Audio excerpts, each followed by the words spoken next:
Hello বন্ধুরা, কেমন আছো তোমরা সবাই? আশা করব তোমরা সবাই ভালো আছো এবং সুস্থ আছো। তোমাদের সবাইকে আমার চ্যানেলে অনেক অনেক ওয়েলকাম জানিয়ে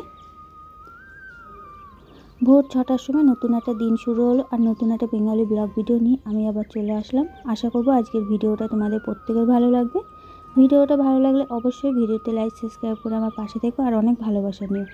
বড়দের প্রণাম জানাই আর ছোটোদের বুক ভরা ভালোবাসা দিয়ে আজকে নতুন দিনটা শুরু করলাম। আর নতুন বন্ধু যারা আছো এখনও পর্যন্ত চ্যানেলটাকে সাবস্ক্রাইব করেনি, চ্যানেলটাকে সাবস্ক্রাইব করে আমার পাশে থেকো আর অনেক ভালোবাসা নিও। প্রত্যেক দিনের মতন আজকেও তো ভোরবেলা উঠে গেছি, ভোরবেলা ঘুম ভেঙে গেছে। আর কয়দিন ধরে প্রচণ্ড পরিমাণে গরম পড়ছে, তার জন্য রাত্রিবেলা তো একটুকু ঘুম হয় না এত গরমের জন্য।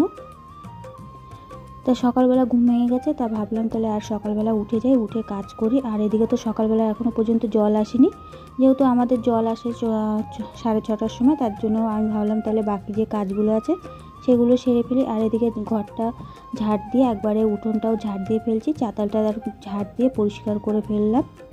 আর এদিকে সামনেটাও একটুখানি পরিষ্কার করে নেবো। আর সকালবেলা একটুখানি ঝাড়পোছ দিয়ে পরিষ্কার করব।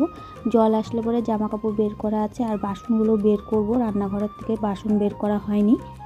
ভাবলাম তাহলে এখন তো জল আসেনি, তাহলে বাকি যে কাজগুলো আছে সেগুলো করতে লাগে, তারপরে জল আসলে পরে তারপরে বাসন টাসন বের করে একবারে বাসন মাজতে যাব। তো চলো, এদিকে তো আমার ঝাড় দেওয়া হয়ে গেছে। তো এদিকে আমি তো রান্নাঘরে চলে আসলাম, রান্নাঘরে চলে এসে আর অনেকগুলো বাসন ছিল। আর এদিকে তো রান্নাঘরে দেখছি প্রচণ্ড ময়লা হয়ে আছে। এদিকে আমি বাসনগুলো বাইরে রেখে আসি, বাসনগুলো তো বাইরে রেখে আসলাম। আর এদিকে ঘরটাও পরিষ্কার করব, ঘরটা মুছে নিই তাড়াতাড়ি করে। রান্নাঘরে তো প্রচণ্ড পরিমাণে ময়লা করে রেখে দিয়েছে ছুঁচো ইঁদুর, রান্নাঘরটা ধোয়াতে হবে। তাই ভাবলাম আগে ঘর দোর পরিষ্কার করে নিই, মুছে নিই। আর এদিকে তো ঘর মোছা ন্যাতাটা ফেলে দিতে হলো, ঘর মোছা ন্যাতাতে প্রচণ্ড পরিমাণে সেই পিঁপড়ে ধরে গেছে। তো চলো, এদিকে তো আমি রান্নাঘরে চলে আসলাম, ঘরটা মোছা হয়ে গেছে। তা ভাবলাম তাহলে রান্নাঘরে পরিষ্কার করে নিই। আর এদিকে রান্নাঘরটা ধুতে হবে। রান্নাঘরটার ভিতরে তোমরা বিশ্বাস করবে না, প্রচণ্ড পরিমাণে ইঁদুর আর ছুঁচো পটি করে রেখে দিয়েছে। আমি তো পা ফেলার জায়গা নেই, কোনো রকম বাসনটা বার করলাম। আর এদিকে তাকটাও খুলে পড়ে গেছে। তা ভাবলাম যে তাকটা একটুখানি ওপরে ছিল, জায়গাটা ফাঁকা ছিল। আর এই যে ভেঙে গেছে সাইড দিয়ে, যার কারণে ইঁদুর চুঁচোগুলো এদিক থেকেই ঢোকে। তাই এদিকে ভাবলাম তাহলে তাকটা এখন কি করব, তাকটা আপাতত সাইডে কোনো রকম ঢাকনা দিয়ে একটুখানি ঠিকঠাকভাবে ঠিক করে রেখে দিই, নাহলে আবার ধোয়ানোর সময় নোংরা জলগুলো বাসনে লাগবে। তার এদিকে জায়গাটাও শর্ট হয়ে গেছে, জায়গা মানে শর্ট হয়ে যাওয়াতে কাজ করতে ভীষণ অসুবিধা হচ্ছে আমার। তাকটা উপরে দেওয়াতে আমার একটুখানি সুবিধাই হচ্ছিল, তাকটা আবার ভেঙে পড়ে গেল। আর এদিকে আমি বাসগুলোতে সেই নতুন করে ব্রেক লাগাতে পারছিলাম না, ব্রেক লাগালেই সেই টিনের যে সাইডে যে সাপোর্টটা দিচ্ছে সেই সাপোর্টটা ভেঙে যাচ্ছিল। তার জন্য আমি আর আলাদা করে আর টিনের বাসের ভিতরে আমি আর ব্রেক লাগাইনি, তাকটা আমি নিচেই রেখে দিলাম। আর এদিকে তো আমি সেই বালতি করে জল ভরে নিয়ে এসেছিলাম, এক বালতি জল নিয়ে আসলাম রান্নাঘরটা ধোয়াবো বলে। আর এদিকে বাসনপত্র তো সে বাইরে রেখে দিয়েছি, বাসনগুলো মাজা হয়নি, বাসনগুলো মাজতে হবে। গ্যাসটাও পরিষ্কার করে নিই, গ্যাসটাও সকালবেলা পরিষ্কার করা হয়নি, তাই ভাবলাম একবারে গ্যাসটা পরিষ্কার করে নিই। তাকের ভিতরে ঢুকে সে যাও না তো সব মশলার কোটো টোটো সব ফেলে দিয়েছিল, তাকের কোটোটা তো পরিষ্কার করে ফেললাম একবারে। তাকের সেই মশলার কোটোগুলো সুন্দর করে গুছিয়ে রাখলাম। আর তাকটাও একবারে মুছে নিয়ে একটুখানি, যেহেতু রেগুলারই আমার তাকটা মুছে ফেলি, আজকে একটুখানি 2 দিন ধরে প্রচণ্ড পরিমাণে সেই ইঁদুর আর ছুঁচোতে জ্বালাচ্ছে। তার মধ্যে তো আমাকে আবার হসপিটালে যেতে হবে, আর হসপিটালে যাওয়া আসাতে আমার প্রচণ্ড পরিমাণে ঠান্ডা লেগে গেছে, ঠান্ডা গরম। তা চলো, এদিকে তো আমার তাকটা পরিষ্কার করা হয়ে গেছে। আর এদিকে আমি ঘরটাও পরিষ্কার করে নিই, তাড়াতাড়ি করে কাজ সারতে হবে। আমি আবার ননদের সাথে বেরোবো, ননদ বললো যে আবার হসপিটালে একটুখানি ননদের সাথে যেতে। তা আমি ভাবলাম তাহলে সকালবেলা তাড়াতাড়ি করে কাজটা সেরে নিই। আজকে ভোরবেলা ঘুম থেকে উঠেছি, তা তাড়াতাড়ি কাজ হয়ে গেছে আমার এদিকে মোটামুটি।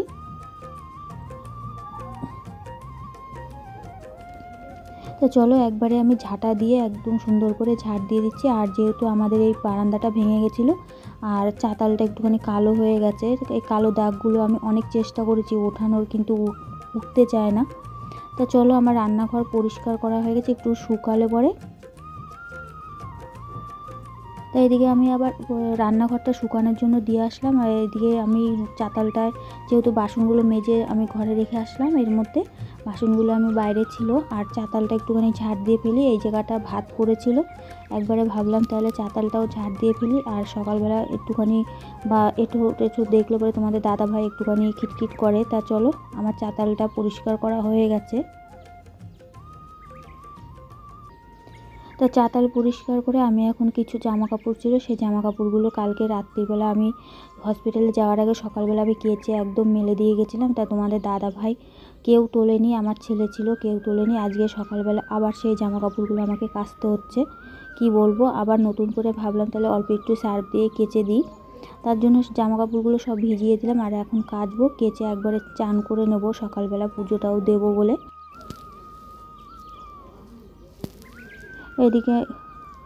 এদিকে আমার জামা কাপড়গুলো কাচা হয়ে গেছে। তা ভাবলাম একবারে চান করার আগে কেচে তারপরে মেলে দিয়ে আসি। তো জামা কাপড়গুলো একবারে মেলে দিয়ে আসবো। আর প্রচণ্ড পরিমাণে রোদ উঠে যাচ্ছে, আর রোদের সময় তো কি বলবো, তার মধ্যে আবার এত গরমের মধ্যে 3 দিন ধরে দৌড়াদৌড়ি করছে, শরীরটা একটুখানি সত্যিই খারাপ হচ্ছে। যেহেতু আমি জার্নি খুব একটা করতে পারি না, বাস জার্নি, ট্রেন জার্নি এগুলো করলে পরে আমার ভীষণ শরীর খারাপ হয়। তা চলো জামা কাপড়গুলো মেলে তারপরে আবার একবারে চান করে পুজোটা দিয়ে রান্নাঘরে যাব। তো এদিকে তো আমি চলে আসলাম ঘরে সেই দোকানে গেছিলাম, দোকান থেকে চাল নিয়ে আসলাম, 1 কেজি চাল নিয়ে আসলাম। তোমাদের দাদাভাই টাকা দিল, তো 1 কেজি চাল এনে এখন চালটা যেহেতু যে কটাই চাল হোক না কেন, আমি এই চালের ডিব্বাতে চাল রেখে তারপরে চাল নিই ওখান থেকে। সরাসরি আমি চাল নিই না, অল্প হোক আর বেশি হোক। তা আমি চালটা নিয়ে আসলাম, এনে চালের হাঁড়িতে ঢাললাম। এখন চালটা নিয়ে ভাতটা বসাবো বলে। এদিকে আবার ননদের সাথে বেরোতে হবে, তার জন্য তাড়াতাড়ি করে ভাতটা বসিয়ে দিই চালটা ধুয়ে। তা ভাতটা বসালে পরে তারপরে তোমাদের দাদাভাই যাবে বাজারে এখনও পর্যন্ত যায়নি। তার মধ্যে অনেকটাই বেলা হয়ে গেছে, যদি বেরোতে হয় তাহলে তো আবার সে অনেকটা দেরি হয়ে যাবে। তার জন্য ভাবলাম তাহলে আগে ভাতটা বসিয়ে দিই, ততক্ষণ ভাতটা হতে লাগুক। ভাতটা হয়ে গেলে পরে তারপরে মা যাই নিয়ে আসুক না কেন, এক তরকারি ভাত করে বেরিয়ে পড়বো। এদিকে আমার বাসনগুলো মাজা হয়ে গেছে, বাসনগুলো রেখে দিয়েছিলাম। তাই ভাবলাম যে একটু পরে আমি বাসনগুলো তাকে সুন্দর করে গুছিয়ে দেবো। আর সকালবেলা যেহেতু রান্নাঘরটা সুন্দর করে একদম পরিষ্কার করে ফেলেছি, আর ছুঁচোতে ইঁদুরে মানে ভীষণ জ্বালাচ্ছে কয়দিন ধরে। আর আমাদের তো অভাবের সংসারে, গরিব ঘরের ঘর মানে তোমরা বুঝতেই পারছো, চারি সাইডে যেহেতু ভাঙাচোরা। তা চলো এদিকে তো আমার বাসন টাসন তাকে একদম রান্নাঘরে সুন্দর করে গুছিয়ে রেখে দিলাম, আর ভাতটাও বসিয়ে দিয়েছি। তাই ভাবলাম যে এখন তো ভাতটা হচ্ছে, আর তোমাদের দাদাভাই বাজারে গেছে, বাজার থেকে এখনও আসেনি।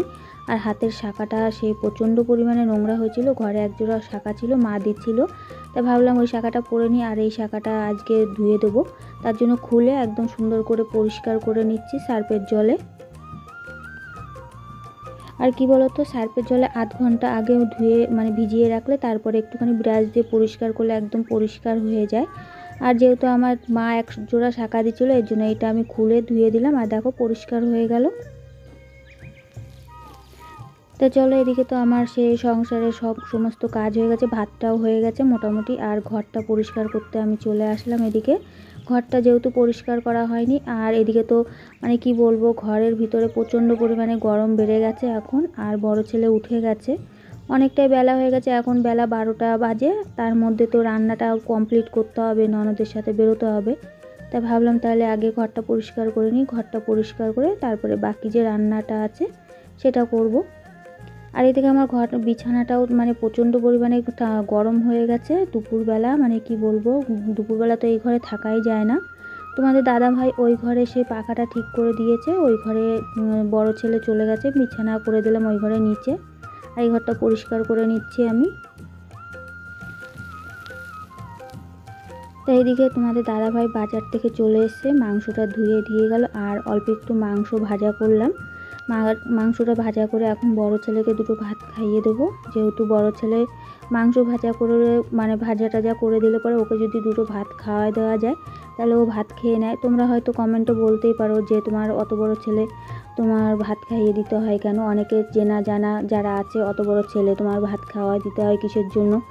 কিন্তু কী বলো তো, দরকারে অনেক সময় ছেলে মেয়েদের ভাত খাওয়াই দিতে হয়, যাতে ওরা নিজের হাতে অল্প দুটো খাবে। আমি হয়তো একটু জোর করে আর দুটো ভাত খাওয়ালে তাহলে ওদের পেটটা ভরবে, তার জন্য ভাবলাম নিজেই ভাত দুটো মাখা করি আর ওকেও দুটো খাইয়ে দিই, আমি নিজেও দুটো খেয়ে নিই, হয়ে যাবে।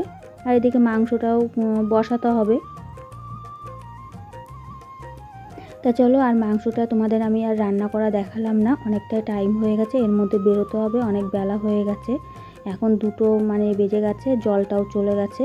তা ভাবলাম যে বাসন কটা মেজে ধুয়ে যাব, তার জল তোলা আছে সেইটা দিয়েই বাসন কটা মেজে ধুয়ে যাব। মাংসটা হয়ে গেছে, মাংসটা রান্না তোমাদের দেখাতে পারিনি, তোমরা কিছু মনে করো না, যেহেতু মাংস তো প্রত্যেকেই রান্না করো, আমার থেকে হয়তো বেটার রান্না করো তোমরা। আমি সেরকম একটা রান্না করতে পারি না, সুন্দর রান্না আমার হয় না, কিন্তু আমি যেরকমই রান্না করি না কেন আমার বড় ছেলে ভীষণ ভালো খায়, এমনি অন্য কারো হাতে কারো হাতের রান্না ও খেতে চায় না। তা চলো, এদিকে তো দুপুরবেলা হয়ে গেছে আর আমি বেরোবো, এখন 3টে বাজে, 3টের সময় বেরোনোর কথা, অলরেডি 3টে বেজে গেছে। এদিকে ভাবলাম তাহলে ছেলের খাবারটা গুছিয়ে রেখে যাই, আর ছেলের খাবারটা যদি গুছিয়ে না রাখি তাহলে দুপুরবেলা খাবে না। কালকে দুপুরবেলা আমি এসেছি, দুপুরবেলা খাইনি, দুপুরবেলা আমি খাবার ঢাকা দিয়ে তারপরে গেছিলাম, আস্তে আস্তে রাত্রির হয়ে গেছে, তা আজকেও রাত হয়ে যাবে, তার জন্য খাবারটা ঢাকা দিয়ে রেখে যাই। কালকে দুপুরবেলা সে খাবার খায়নি, রাত্রিবেলা খেয়েছে, আর আজকেও যদি না রেখে যায় তাহলে দুপুরবেলা না খেলে এই গরমের ভিতরে তাহলে গ্যাস হয়ে যাবে। তাই আমি খাবারটা অল্প একটু দুটো ভাত খেয়ে যাই, আর এদিকে ছেলে আর তোমাদের দাদা ভাইয়ের খাবারটা ঢাকা দিয়ে রেখে গেলাম, দুপুরবেলা খেয়ে নেবে। আর প্রচণ্ড পরিমাণে গরমের জন্য দুপুরবেলা ভাত খেতে যাচ্ছে না বড় ছেলেটা, আমি থাকলে পরে হয়তো জোর করে দুটো ভাত খাওয়াই। তা চলো, আজকে ভিডিওটা বেশি বড় করব না, এই পর্যন্তই ভিডিওটা করলাম, নেক্সট ভিডিওর সাথে দেখা হবে, ততক্ষণ সবাই ভালো থেকো এবং সুস্থ থেকো।